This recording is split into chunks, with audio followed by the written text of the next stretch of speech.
सब लोग अगल बगल में चाची देखना है कि कौन ताली बजा रहे हैं और किनके तरफ से ताली नहीं बजता है। जो नहीं बजाएंगे उनको बस इशारा करना है, थोड़ा सा कुछ कहना नहीं है, बस हैगा करो। चलिए क्या बात है।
अरे हो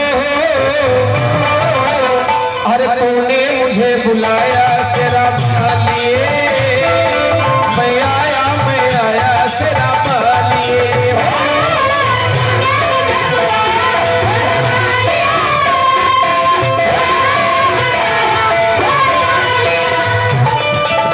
इधर से मेरे नौजवान भाई मेरे लिए मत, मैया के लिए थोड़ा थोड़ा ताली बजाना है, नहीं तो हम कहेंगे कि काली मुर्गी उजली हो जाए, काली मुर्गी उजली हो जाए।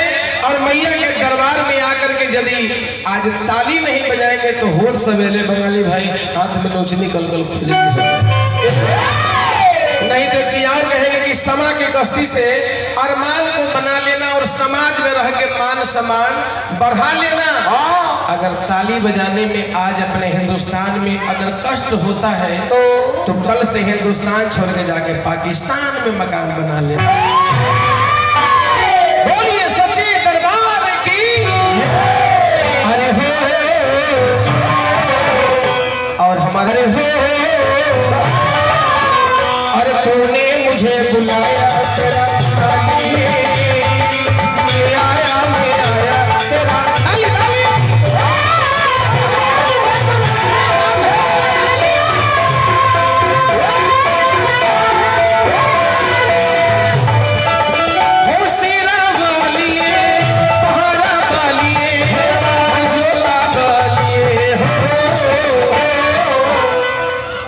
चिकित्सा। अरे हो अरे तूने मुझे बुलाया सेरा लिए, मैं आया सेरा लिए।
ताली बजा लो भाई, आई माई के दर्शन करे के बाद। बोलिए सच्ची दरबार की हो सारा युग है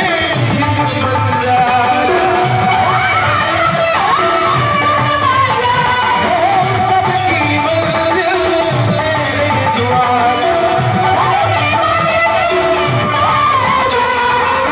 ऊंचे पर्वत लंबा रास्ता, ऊंचे पर्वत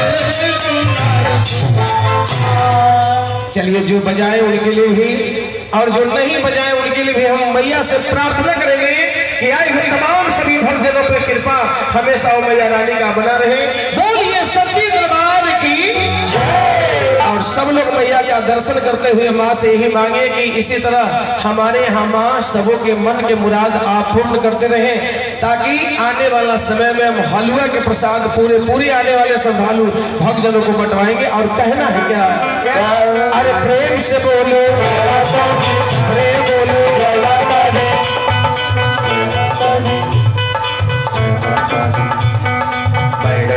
और मैया के दरबार में आदरणीय मानिए श्री देवदत्त